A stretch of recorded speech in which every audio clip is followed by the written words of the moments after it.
A&T campus. Yeah, what was going on? What was really going on? Like, Dudley is like, hey, we want a black student body president. And they're like, we're Not not going to get today. one. Not They gonna will just shoot happen. at you. Crazy. And, like, Vietnam We vets are like, stand hey, together, when y'all set out to kill the other united as brown one. people, Forward on we go, turns Serious. out we facing friend gotta and kill foe. it. We Come will get know what some. it is. We have not time for that. Oh We God. made mistakes. It's like It's like, Greensboro's got how do some. we We are know lost. about or learn about Kent State, but not something in our own town? Like, literally, this isn't even just in a different part of the state. It's our own fucking town. I wonder. I mean, that's what I'm trying to say. Is like, I mean, it does say a lot about the free press and our inability to have one having an effect on how we see everything. But yeah, we'll talk You'll about it. notice on that list for We are 2012, lost. one of the it was the guy that had a wrongful conviction overturned in part due to Duke's efforts to investigate wrongful conviction or convictions. We are lost. So shout out to Duke for getting it done. Yeah, there was an article today where Betsy DeVos, or basically the Department of Education, was talking shit about Duke and UNC, basically saying that I'm not sure if I saw it on DLF Greens. Integrate less. So what? But integrate less. Basically, basically, like they were Not talking. saying segregate, just be less integrate. Segregation fight. We're not saying that we want to reinstitute apartheid and the Jim Crow laws, but could y'all just split up, just not be together? The segregation demo, the full version's behind the paywall. True. What the actual fuck? What the actual? We got 4 minutes out. But yeah, this is Next ridiculous. week we've got some real good stuff coming up. With the focus on the local Klan chapter. Yeah, man. I didn't know things were that serious as far as the Klan was concerned. I mean, Yeah. I didn't know they were that. I didn't know they were that violent. That's my big thing. I was like, God I dang. was reading, I don't know if you read the article yet, We are lost. but yeah, the one guy who basically turned, one of the people who turned informant to the guy who wrote the article, saying that in 2015 he told everyone on their way home to kill a black person. Yeah, I saw that part. I saw. Yeah, I mean, he didn't say black person, and even that. And you know what's bad? You know what's bad? Whenever a racist is in the room, and the racist is all like, "That's a lot." Yeah. I didn't sign up for this. I didn't sign up for the fashion. I thought we were just. The brotherliness. I thought we were just hating black people. I didn't know we were actually going to do stuff. Right. I was fine just saying I hate black people. I was going to hold a sign, maybe dress up in an outfit or two, but that's a bit much. But I always suspected that basically that's pretty much how the violence worked, and that's pretty much how I expect, like, we were talking about the rise of fascism, I expect that's pretty much how it's going to unfold. Barker's still on that, like, 1930s law enforcement investigatory technique. You're not from here, so they'll never suspect you. Exactly. But that's also how, like, I expect, like, the lone wolf terrorism and stuff to proliferate, as things continue to escalate. It's going to be like, no, don't do a crime in your own town. Go a couple states over, do some crazy shit, and then, like, that way they'll never be able to figure out who did it and where, and, who's responsible. Right. Head down to the border and just create chaos. Yup. And by the time they realize what's happening, you're already on your way back. True. I don't know, man. I want to believe things can get better. That's why we're doing it. Hopefully things can get better. They just have to let the FBI go after the Klan. Oh no, not the deep as if state. They're the same thing as Al Qaeda. Not the deep state. No, not the deep state. The deep state. That's the main reason why I believe that they're so hard on about like eliminating the deep state, because that's the only the last bastion in regard to domestic surveillance that we have that could deal with them. And unless the FBI has been infiltrated by white supremacists, then it's not going to happen. And I would think the FBI would be like the hardest to infiltrate as far as like white supremacists are concerned. Yeah, it's definitely harder than something as political as the restricted or the local police departments. The state police, at least in North Carolina, is more like militant minded. They actually have like a boot camp where you have to shave your head. Authoritarian. Stay there the entire duration. All right, I'm gonna fire up the intro real quick. Here it comes.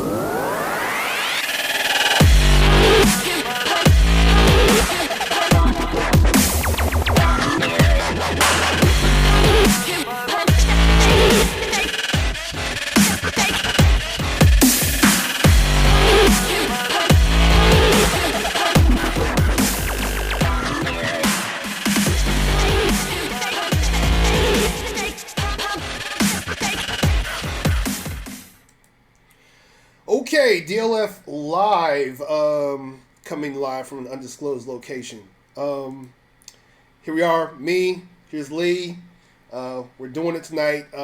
Lee is pretty much going to take the lead tonight because I am up in the Triangle area, and Lee is down in the Greensboro area, and we're focusing on that. We over the past couple of shows, we've talked about basically fascism, the rise of fascism, what it is, and talked about pretty much like the national focus and even the global focus in regard to what fascism has done around the world. But we're going to bring it home this time, and we're going to talk about basically what we've been dealing with locally in this area in North Carolina for the past what 50 how many years, Lee? How far are we going to go back? How far are we going? We're going to go back 50 years. Okay. And we're focusing on specifically the Greensboro Police Department and as regards to corruption and race relations.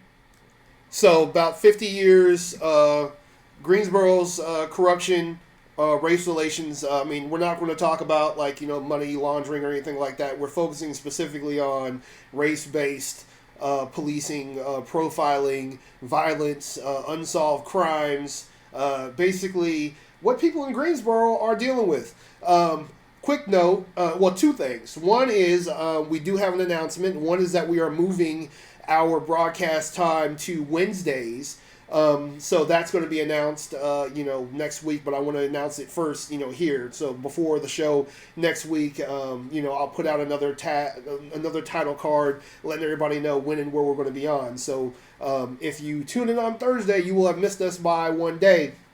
But yeah, that's the first thing. Same time, just, one day earlier. That's a better day for everybody and people who want to be involved. So Wednesdays at 7 is going to be our new broadcast time.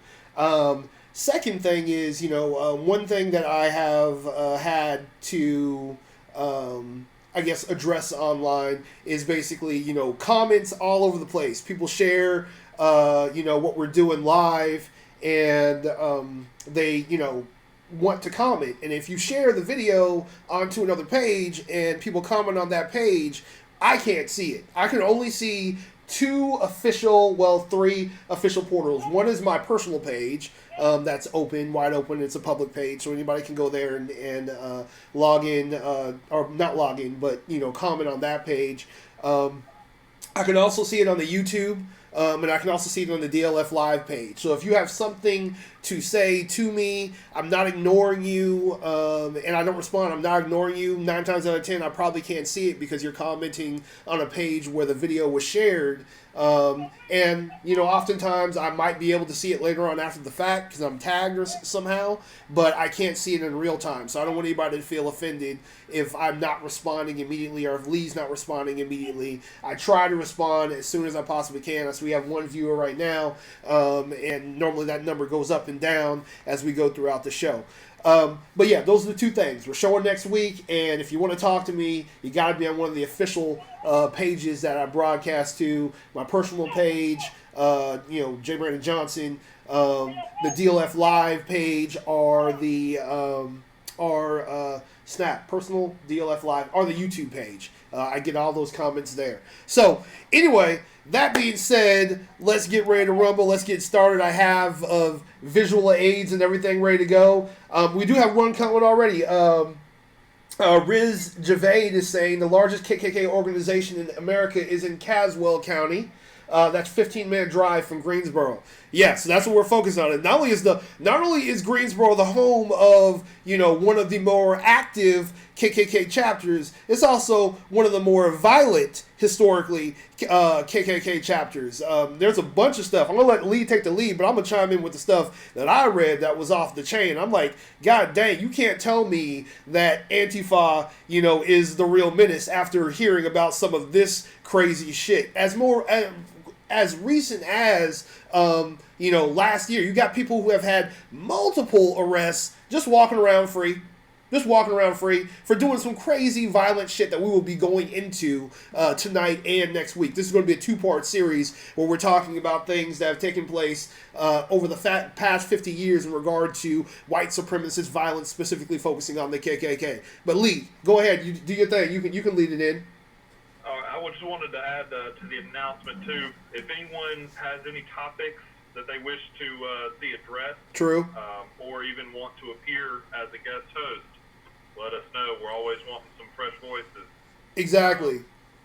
Tonight, specifically, we're going to be driving in on Greensboro Police Department and their historical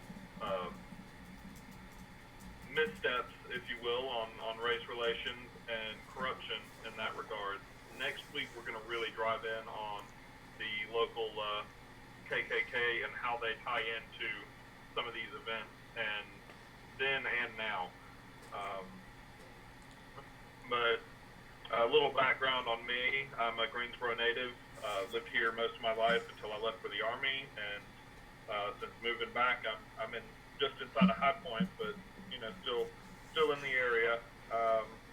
And I really feel after doing some of this research, let down by public school system for not sharing. I mean, I know about Kent State, that's nowhere near North Carolina, but you might be surprised. 1969, we had an incident that escalated up to the point of police and the National Guard spraying bullets indiscriminately onto the campus of A&T.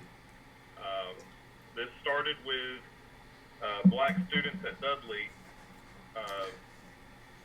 by a large margin electing their own black class president, which the school board said no to, and that led to some protests, nonviolent of course. During one of these protests, a white police officer in a patrol car pulled up and shot a student, a young black man who was not even part of the protest, and killed him. After this,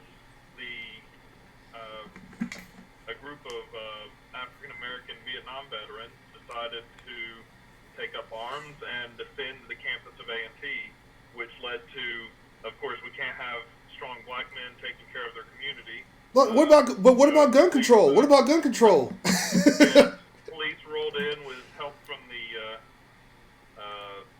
National Guard and just sprayed indiscriminately. And in fact, I believe there's some of the original walls with the bullet holes still in them, sections of those walls on display, I believe in the Greensboro Civil Rights Museum.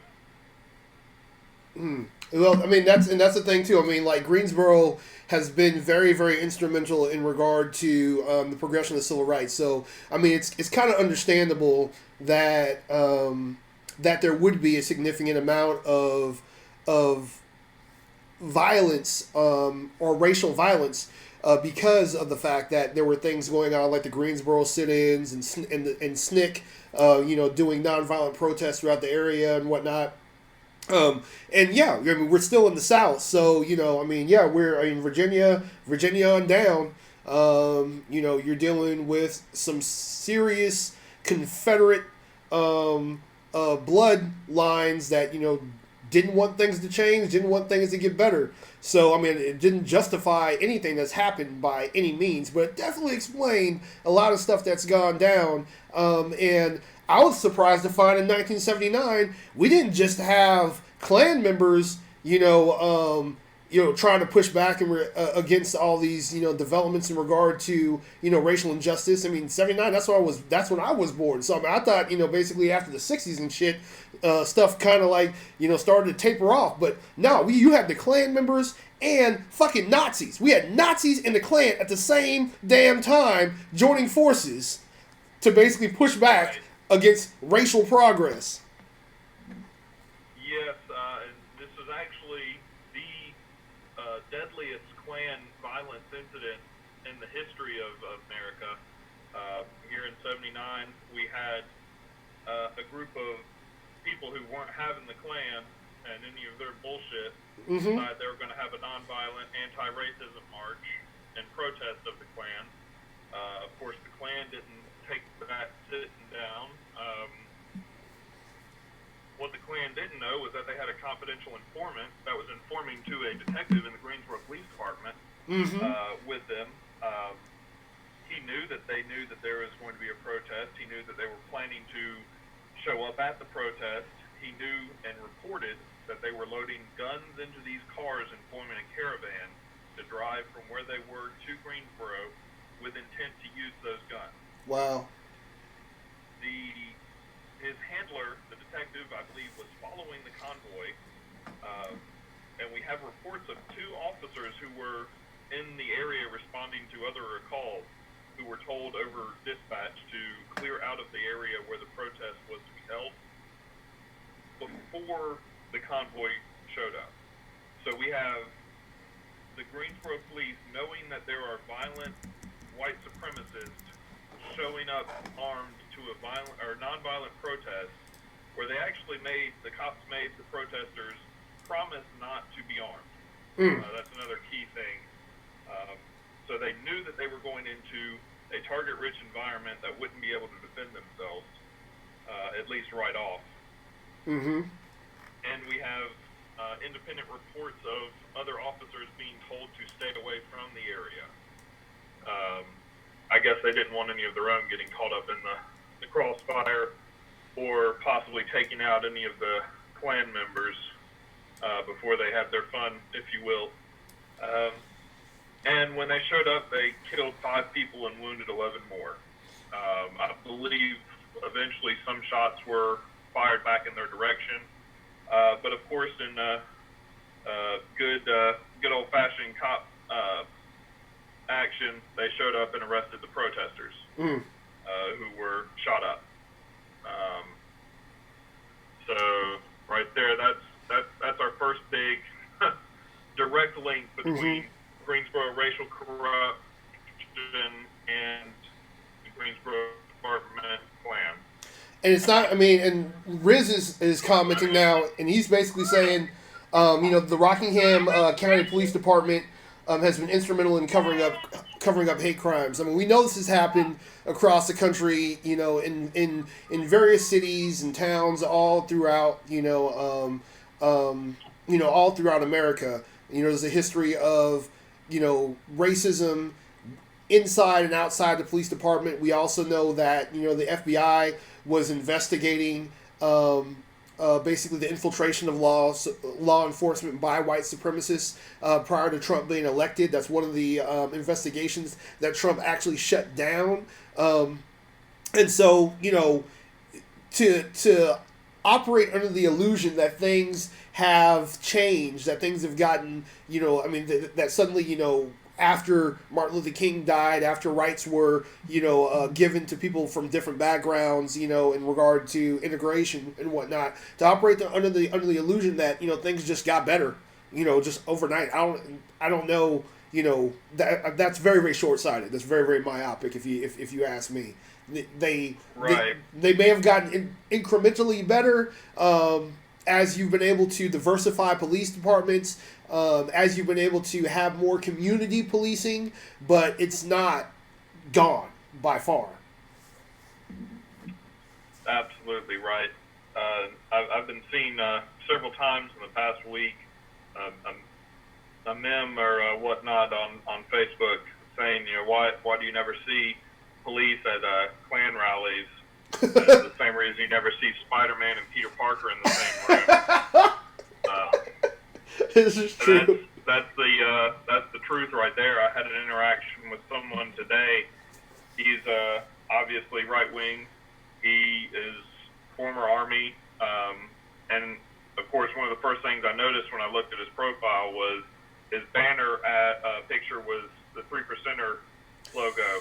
And when I mentioned 3%ers, that shit, to him, because that is a myth.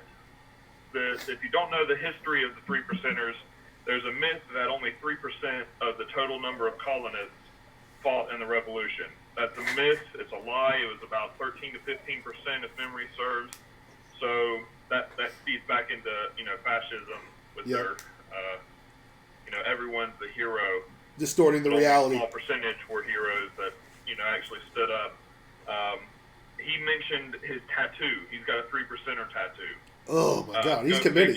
He's definitely committed. And he said, it's not about what they did then. It's like, what do you mean what they did then? Back then, they were colonists. They weren't a hate group. Now they're militant hate groups, or at least a militant group that just happens to show up to defend hate group rallies. True. I mean, you don't see 3%ers showing up to Black Lives Matter marches. Hell no. We're trying to keep the peace. We want to make sure all these national leadership has sent out a flash memo saying, guys, take it easy on showing up to white nationalist rallies so we don't get the imagery of us being white nationalists. Yeah. Maybe there's a problem with white nationalists in your organization. That's pretty much.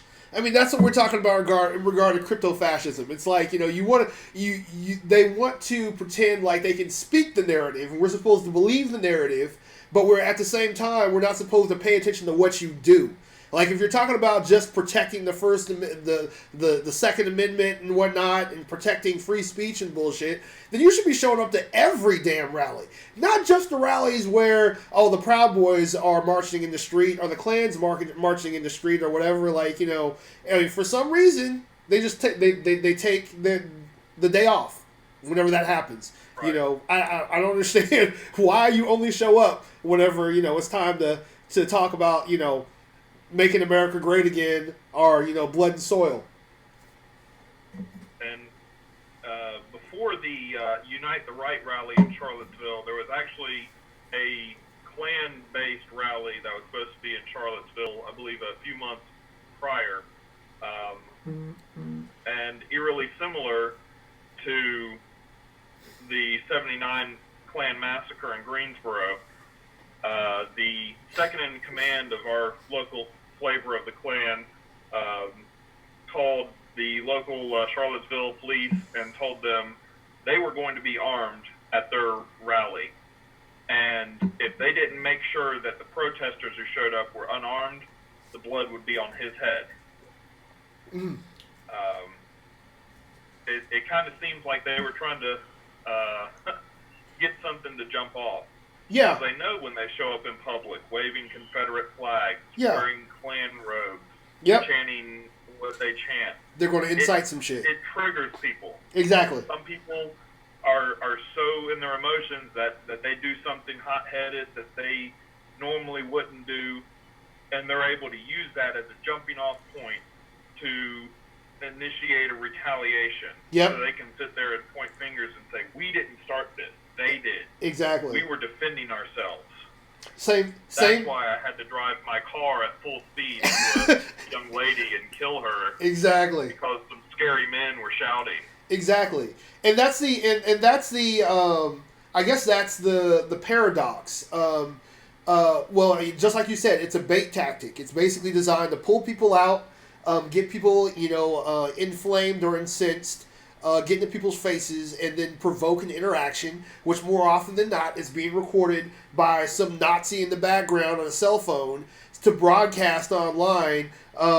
And basically say, haha, here they are. There's Antifa right there being violent, punching this, Grand Dragon in the face. What they don't show is the Grand Dragon spitting in the guy's face, or, jumping at him, or doing something to incite the violence that, ensues. So it's, once again, that's a paradox. It's required for those people who are on the side of good, on the side of tolerance, to basically, just take and accept this march toward fascism, these aggressive behaviors where they're literally occupying land, occupying space, stating, asserting the fact that, they're present and they're there.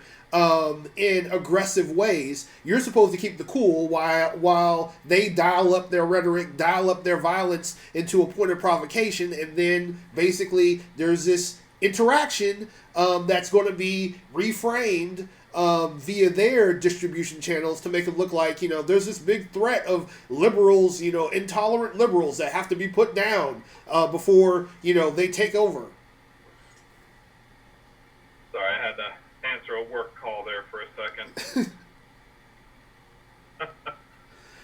But yeah, so it's going to be a thing in regard to moving forward where we're going to have to maintain an appreciation of the truth, maintain an understanding of this has been the past. Like, the liberals aren't making Nazis. The liberals aren't making members of the Klan. These organizations are here, and they've been here for a while, and they're not going anywhere anytime soon. As a matter of fact, they're being emboldened to do more and more fucked up shit, and it's gonna have to be addressed in some way, somehow. And so acting as if, responding to it is creating it is basically a misconception that needs to be terminated right now. That's one of the main reasons why I appreciated the fact that you wanted to have this discussion in regard to what's going on in the Greensboro area. Right. Yeah, absolutely. That tactic is used, like reverse psychology scare tactic. Exactly. You're driving more people to right-wing extremes. No, we're not.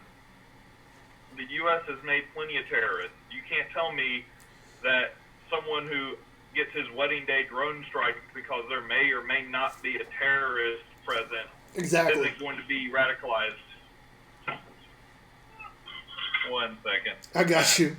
But yeah, so you kill, it's right. The same thing that's going on at the border. You kill children, you take them away from their parents. You take, you drone strike a wedding party. Whoever survives that, whoever is able to engage or address that at any given point in time. If I've lost everything, this is where empathy comes into play in regard to governance. If you've lost everything, if you've had your family slaughtered before your eyes, your baby is blown to smithereens. They talk about abortion all the time, but meanwhile, we're basically killing, murdering, allowing children to be raped all around the world in our name. If you are a parent and you see that kind of shit, that shit's going to be traumatizing. Like, you have a loved one, you have someone that you care about, that you know and you want the best for, and having that literally blown to pieces in front of your eyes is going to cause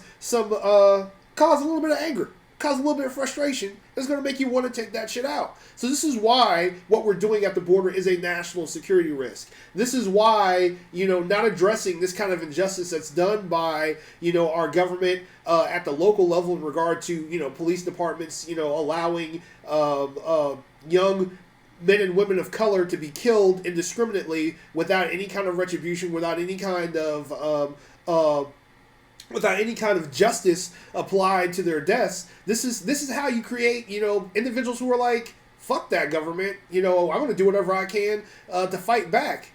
But then at the same time, too, it's also like the same provocation that we just talked about with the marching through the streets. Because then if some angry mother or father who had their child mowed down in the street decides they want to take up arms against the government, suddenly it becomes, self-fulfilling and confirming that, all the blacks are angry. It's just like Chicago, inner city Chicago. It's basically racism reinforcing racism. That's what we're dealing with. So then at the same time, I want to go into what we were talking about the history, some of the stuff that you shared with me in regard to the links, going back more than 50 years of police violence. So at the top of the screen, you can see the URL for you all to visit and check out.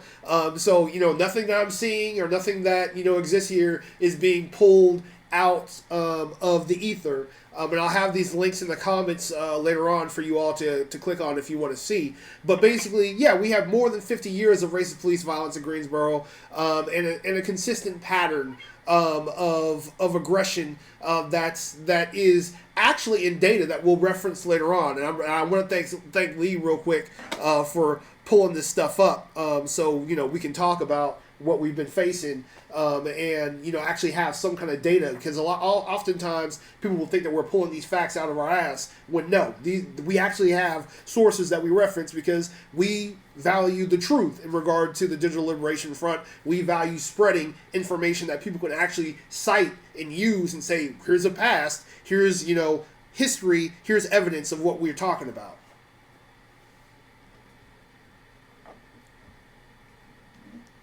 Let's see here. Hold on a second. So, 1969. Oh yeah, I got you. I was just going over what you were talking about.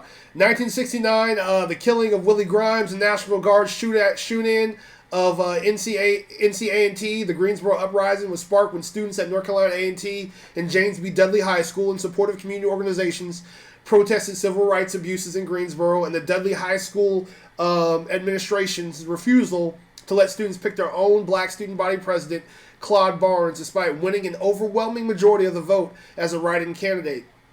After a protest march, a Greensboro police car stopped near the A&T campus, and witnesses claimed that the Greensboro police officers shot and killed a black student named Willie Grimes, who was not involved in the protest.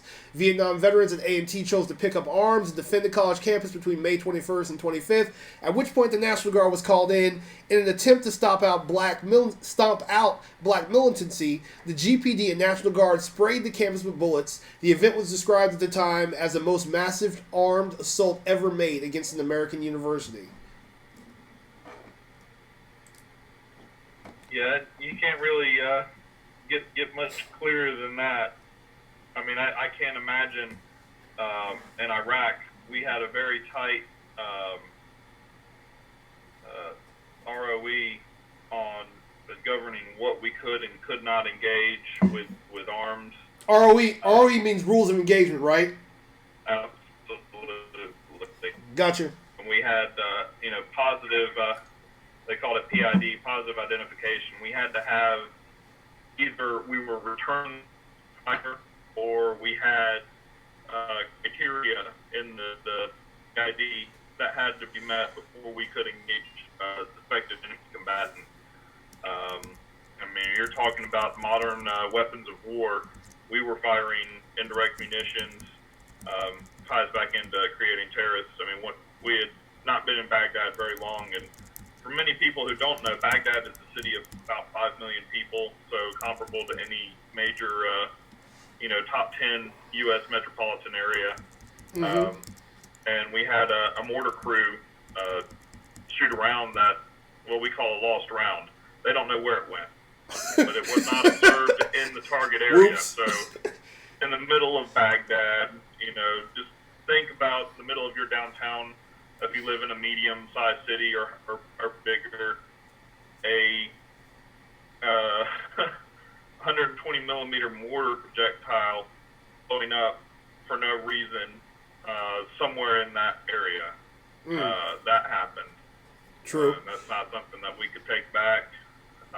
Hopefully it hit an empty field and not someone's house. Never heard anything, my knowledge, about that. So Riz says we absolutely would not have just opened fires and sprayed indiscriminately in towards a group of buildings for no reason, or for any sort of reason like the black people have guns. True. Riz is in the comments. He's saying hate is taught. It's pretty crazy that if you're an African American, the chances of being harassed by the police is greatly increased. And basically, the police in the U.S. are militarized. And yeah, I mean, this actually becomes that much more disturbing, considering how we have militarized our police. Like, it's not only have we stopped looking for elements of divisiveness, racial divisiveness, and hate within our military. We've basically taken the military equipment that we use abroad, and we've basically surplused it, and you have police departments all over the country that are walking around with military grade weaponry that's designed to be used against the populace at some point in time. There's an escalation in regard to the kind of equipment of death that they have at their disposal.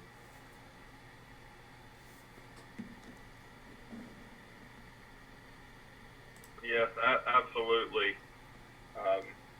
And in some cases, there is a legitimate need for police to have the type of munitions and arms to combat the type of extreme gang violence that we're seeing. True. So what do you want to move on to the next one in regard to the Greensboro mass? Oh, who just walked in the door? Who just kicked in the door? Let's see. I thought I heard an audio. Oh, okay, that was you again.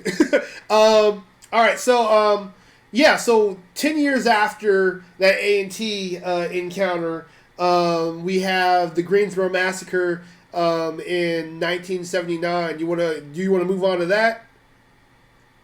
Yeah. We can. That's the stuff that blew my mind, where we just talked about the Nazis and the Klan linking up to combine forces to make racist Voltron. But yeah, I'm going to let you take it off. Right. This and Macho Man Randy Savage becoming a tag team duo with the Klan and the Nazis, saying, you know what, let's go kill some fellow Americans. And not only did the police do nothing to stop them, but they actively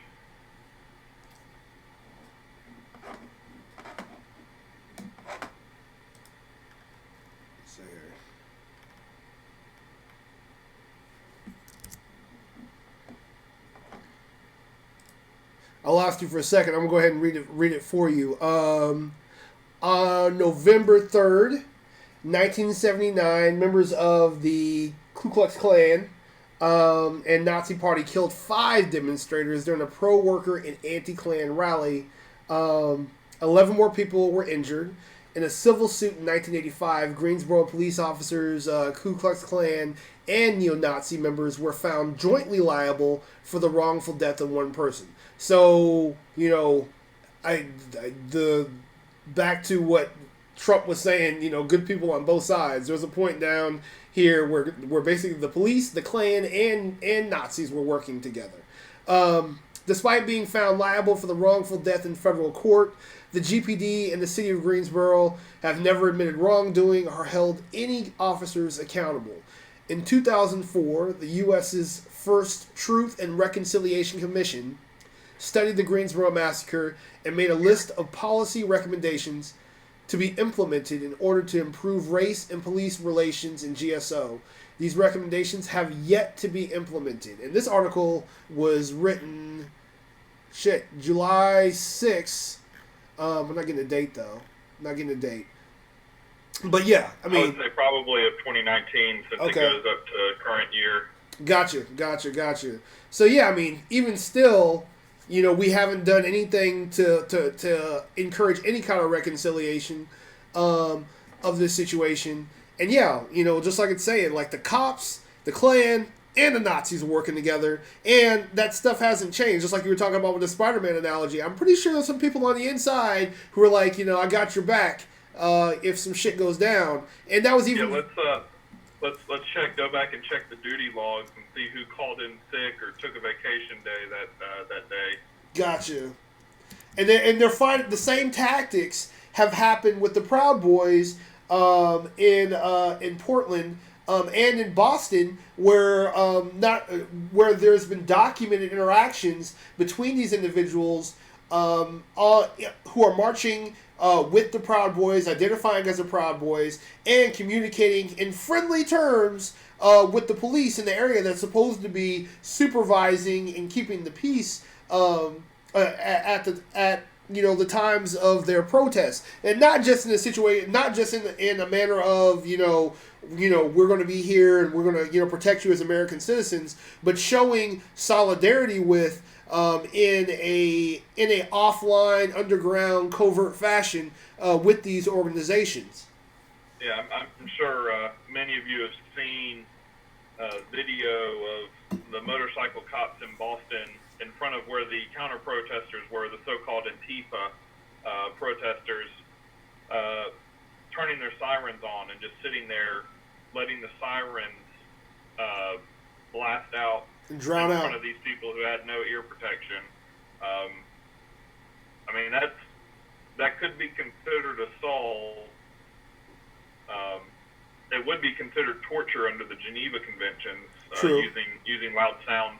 I mean, these sirens are made to be heard in traffic at high speeds, so With your window up. it could definitely hurt your with the window up and the radio on. It definitely can hurt your ear standing on the sidewalk with it going off in the street right in front of you. And they shared these videos joking about how the cops owned the libs Yep. and Antifa by sitting there with their sirens on. It's not just a coincidence that happened. And we talk about authoritarianism and we talk about fascism. That's open authoritarianism in play, not just by the brazen act itself, but also you're also talking about the fact that nothing is done in regard to these individuals who were there. You have documented video of individuals who are there to serve and protect the public using audio as a fucking weapon against citizens, designed to cause them to disperse, and those individuals are there exercising their First Amendment rights. They're not being hostile. They're not attacking anybody. They're just standing there, and you're busy blasting sirens right in front of their ears, knowing good and damn well you could cause audio damage. If you have a child there, children have ears that are wet. They haven't been to any concerts. They have developing ears. And a developing sense of hearing. So, yeah, I mean, if you bring a child to a protest to recognize and show their First Amendment rights, you're allowing these cops to basically assault children who might be there. And to put it in perspective, black people marched peacefully to say, hey, can we share water fountains in high school? They got fire hoses and dogs attacking them.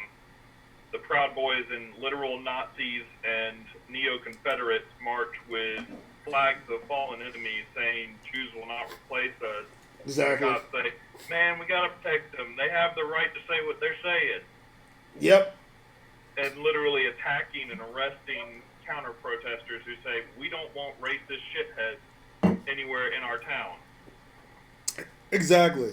But both sides of the same league. Protesters don't also have the right. Yeah, fine people. Both sides are the same. Both are fine. Both are fine. Riz says that the Muslim community has a community building in Rockingham County that has been there for over 20 years. We were asked by the sheriff, Sam Page, to remove the sign for our own safety. So instead of basically protecting the First Amendment rights of those individuals, enhancing security in that area in Rockingham County, putting up security cameras to observe what's being done to that Muslim building, Muslims are being told that you need to keep a lower profile. You need to. I mean, your presence is inciting violence. That's some fucked up shit, Riz. That's really fucked up. What are they supposed to do? Make the Muslims wear robes to hide their identities? Exactly. This is some bullshit. God forbid a Muslim woman is covering her face and it's Sharia law is coming. And that's. I mean, you see historically black neighborhoods or majority black neighborhoods that are higher in crime rates. They increase police patrols, which leads to more police encounters and enforcement actions, which is one of the reasons why there's a disparity between white versus black. Whites still have a slight majority as the biggest group in the Greensboro area, followed closely by the African American. But if you look at the statistics, black people are pulled over for traffic stops at a higher rate. In those traffic stops, black people tend to be searched more. But in cases where there is a search, instances where contraband is found is statistically the same, white or black. There's no reason. I want to look at. We got about 15 minutes, so I want to look at some of those stats that you just quoted because this stuff was eye opening to me. And this is OpenDataPolicing.com, so anybody can go there. This is not doctored. Nothing is photoshopped. You know, these are authentic links in regard to, you know, how the police operate throughout the country. And so basically Lee provided the open data policing data for, you know, North Carolina. And one thing that I noticed significantly was the change over time in regard to how traffic stops, you know, increased based off of these racial demographics. And you know I'm not really big on race, but I recognize that it is a thing that people subscribe to, and because they subscribe to it, you know, we do have racism, that individuals actually implement policy based upon this construct that is race. And so I was just looking, I pulled the chart up, Lee, so we can look at it. Just traffic stops.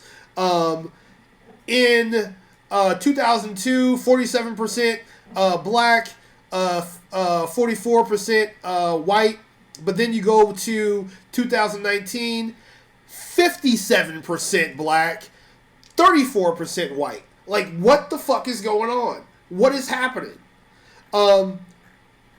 Same thing, and all these charts, when you look at the black chart numbers, no matter if they're decreasing or increasing, they're always higher for blacks.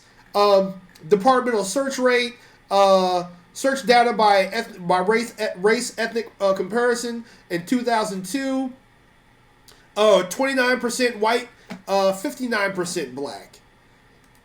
In 2019, 82% black, 13% white. What the actual fuck? I don't get this. What in the hell is going on? And I mean, this is just a progression from 2002 to 2019. You know, we're just slowly searching more black people more and searching white people less.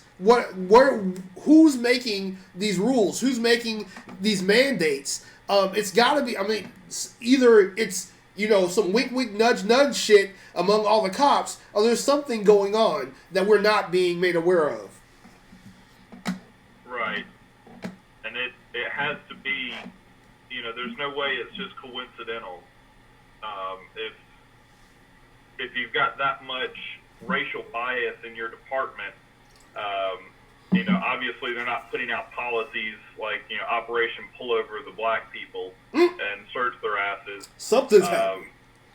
If they're just naturally happening. Obviously, we need to fix the way we're training and recruiting these police officers in such a way that we don't have to have the laughable reaction from, I believe, last month, where they announced they're going to have a racial sensitivity class at the Civil Rights Museum in Greensboro for new cops. God. We shouldn't have to have a whole class at the the Civil Rights Museum on don't shoot unarmed black people. It's bad for community relations. Exactly. Anyone can tell you, if you shoot children or young adults who don't have weapons, you're going to have a bad time. Or just simply not doing what you tell them to when you tell them to, and saying sir when you call them boy, and bullshit like that, you're going to have a bad time. Facts.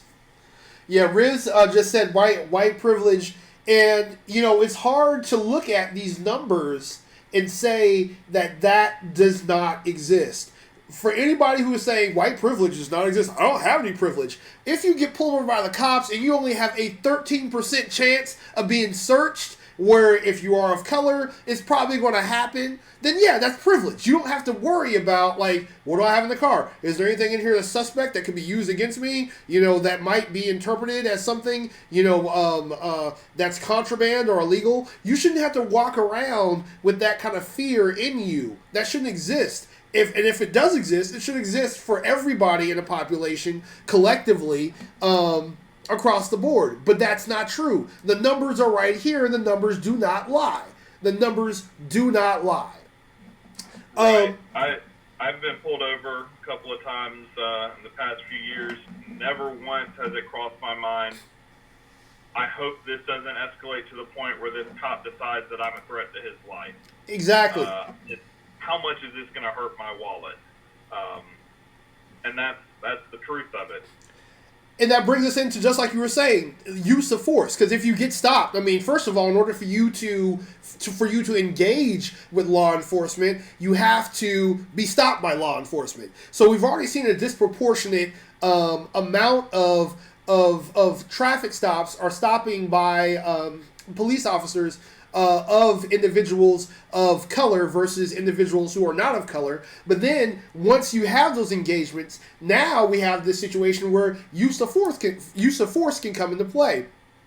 And so here we go again. Let's look at the chart again. 2002, use of force, 19% white, 81% black. So 13 engagements black, 3% white. And for some reason, there were no Asian, other Hispanic, use of force applications. But then we go to 2019, and now we have no use of force situations in regarding white people at all. It's 83% black, 17% Hispanic. That's the only time use of force is being used. And then here's how it dovetails and goes fucking crazy insane to me, because we did that research, or you gave me that article that we're going to go over later on in regard to the history of the Ku Klux Klan in this area, and individuals who have been arrested time and time and time again for doing crazy shit like putting shotguns in the mouths of people. And no use of force apparently is taking place. It's not happening, not with these individuals. But when you're talking about the Hispanic and the black community, that's exclusively reserved for them. And I think that's kind of weird. I think it's kind of strange. I don't know. I'm just looking at the numbers. I'm just looking at the data. Yeah, and I want to go back to the history chart for the closing of the show. Gotcha. Bring us up to the most recent event. I believe is the murder of Marcus Smith. Yep. At the hands of Greensboro police. This man was in need of assistance. I believe either he called himself or had someone call on his behalf for assistance. Police showed up. For whatever reason, they decided he needed to be restrained. Against their own policy, the departmental policy, and the guidelines of the manufacturer of the restraint system, they hogtied him and left him on his stomach, The fuck? which ultimately led to his passing. and I believe the paramedics were kind of slow to render assistance. I'm trying to remember. I can't pull up stuff on my phone while I'm on the show, or it pauses my feed. I got you. I'll go ahead and I'll read it out for you. So police hogtie and kill Marcus Dion Smith and then are caught lying about it and covering it up. Greensboro police officers violated their own policy, Section 11.1, and the Department of Justice directives. So not just Greensboro policy, but the policy of the Department of Justice, federal law. When they hogtied and killed Marcus Smith. This is that same shit that gets what's his face killed with cigarettes up in New York using using an illegal chokehold. And so you have the Department of Justice directives when they hogtied and killed Marcus Smith, an unarmed black man, on September 8th, 2018. Following the incident, police chief Wayne Scott's department released a press release which Mayor Vaughn described as, obviously that was a lie. So the mayor even read that shit and said it was bullshit. The state medical examiner declared the death a homicide. No officer has been held accountable for this unlawful killing or the cover-up. So people hogtied that individual. Somebody had to be responsible for tying the rope, subduing him. People were aware that he was hogtied. People were aware that he might be in need of medical assistance, and did nothing until he was dead. Yes, and I'd like to point out that the city was very much leaning towards siding with the community and his family in this issue and finding the truth until it was announced that the family was going to be pursuing legal action, civil legal action against the city and the department. And then they closed ranks, and almost unanimously the city council and the mayor got in step with the police. Due to mounting and continuous pressure by his family and the community, Wayne Scott has announced his retirement. So he's going to be retiring with full pension. Wow. Even though it's known that he lied and covered up officer involvement in the murder of this innocent man. Wow. So no penalty, all full pension, full accolades. That's ridiculous. That's ridiculous, insane, and it sends a message. It sends a message to other members of law enforcement that if you do something that's untoward in regard to a citizen of the United States, a lawful tax-paying citizen of the United States, that results in their death, as long as they're of color. And that's the thing too. That's the misconception that this can and will be constrained to individuals of color. This could happen to anybody, anytime, anywhere. If you are, and in fact, there was a situation where a white cop shot a drunk white man on his belly in the hallway of a hotel. He was responding to a noise complaint. I believe this was in Vegas. Yep. And he kept basically giving him contradictory orders until he opened fire. He was fired, and then now he is, I believe, they brought him back on as a reserve officer so he could claim PTSD and get a medical retirement from the police department for the incident. And you gotta laugh at this kind of shit. I know it's morbid as hell, but you gotta laugh at this shit. I need medical care because I'm traumatized from my murdering somebody in cold blood. I'm extremely disturbed by the fact. I'm disturbed by the fact that I had to kill him. It's no longer a search for the man behind the curtain. I mean, it's like if the Wizard of Oz was just sitting there saying, "Pretend I'm a big scary dude, and you can't see the real me." And I think they're not even trying anymore. That's what's the most frustrating thing, because it's not even that. And here's the other thing, Lee. It's not that they're not even trying anymore. It's that they're not even trying, and the people who are not even trying now, the people who are trying are those people who are trying to pretend like it's not happening. Those people who are trying to pretend like these individuals aren't out here doing this shit in broad daylight now. That pay no attention to, the wizard right there in front of you, who is basically co-signing and endorsing all this fucked up shit. He's not doing what you see him doing. Don't trust your eyes. Don't trust your ears. Trust the fact that they're in this position of authority, and they need to be respected because they have this badge. And basically, if you don't have anything to hide, you shouldn't be afraid of the police. They have your best interests at heart. Whenever we have people on a regular basis being exposed for doing fucked up, heinous shit, Corey Lewandowski. Here's how I'm pulling it in full circle.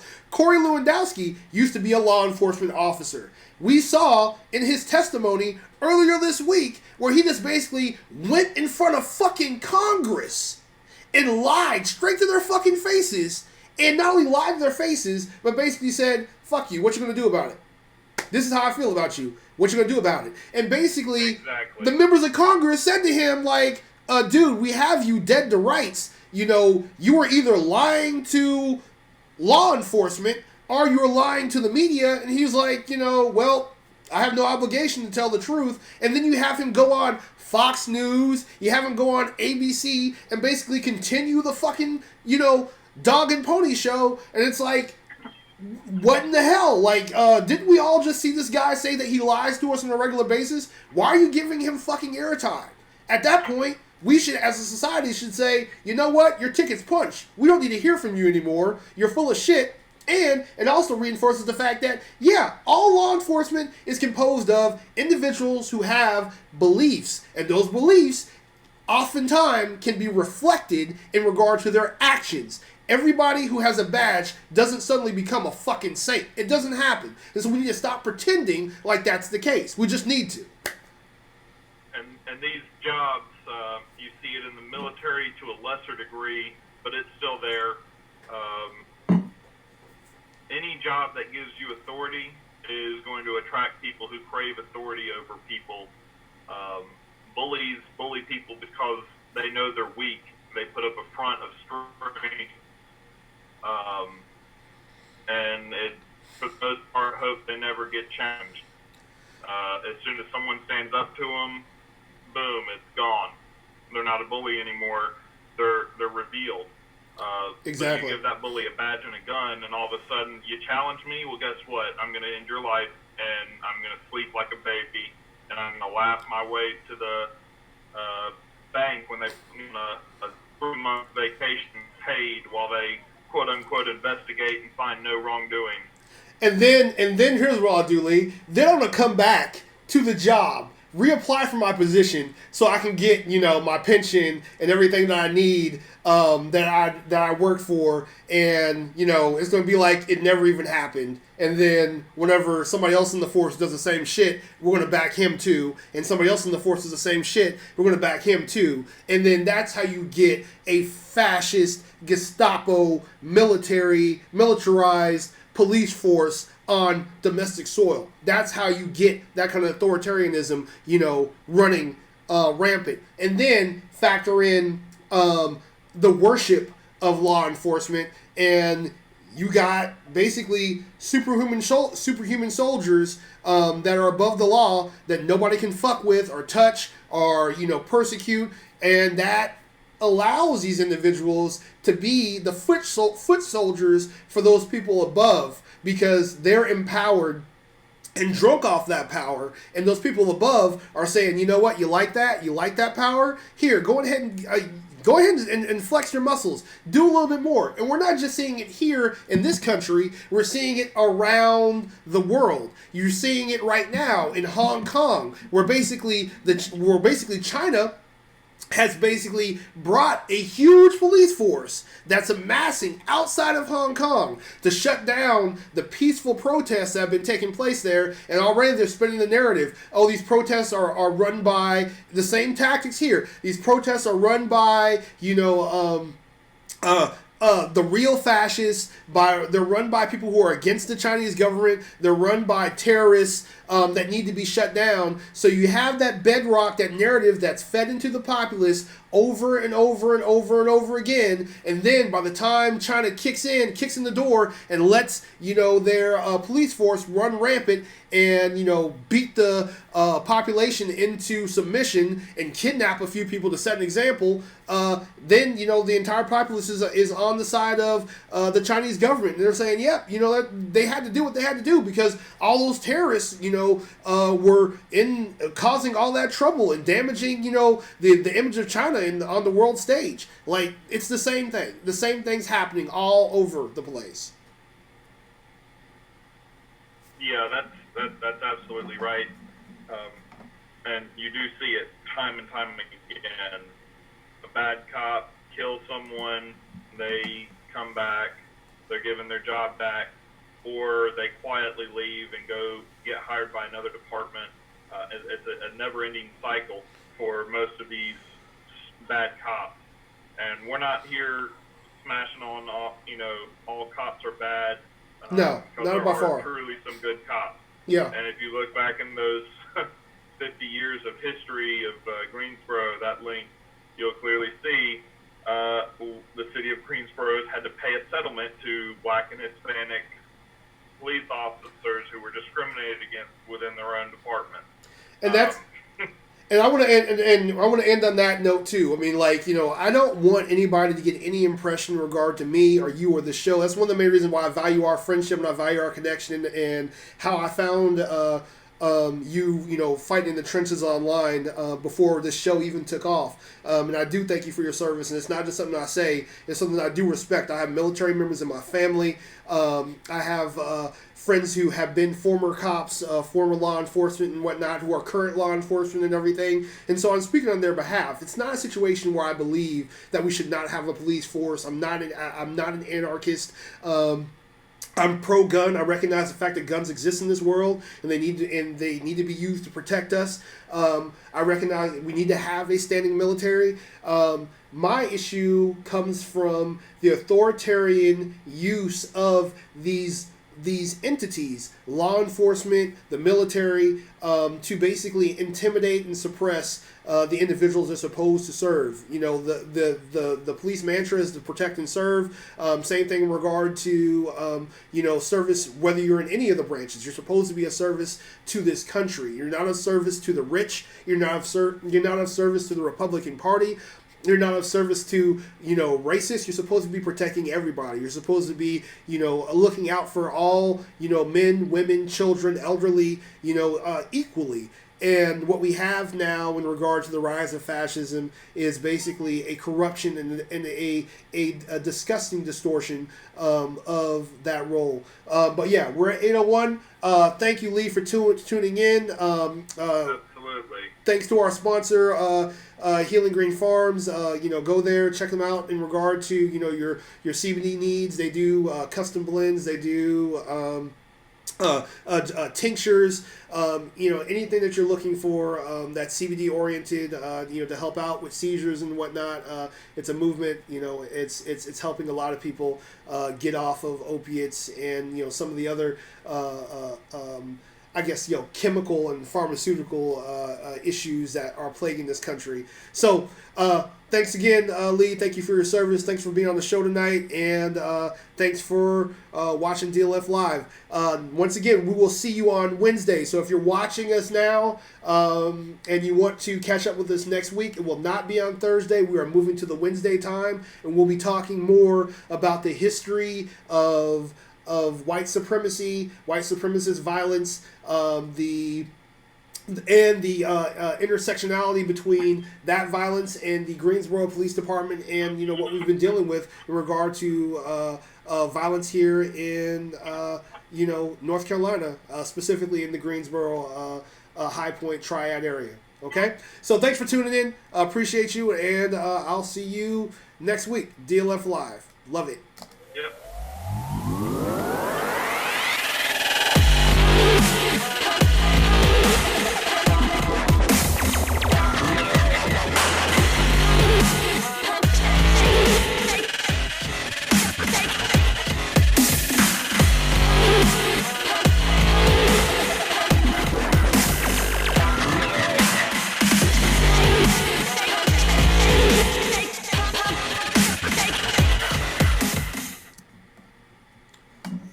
Let me stole.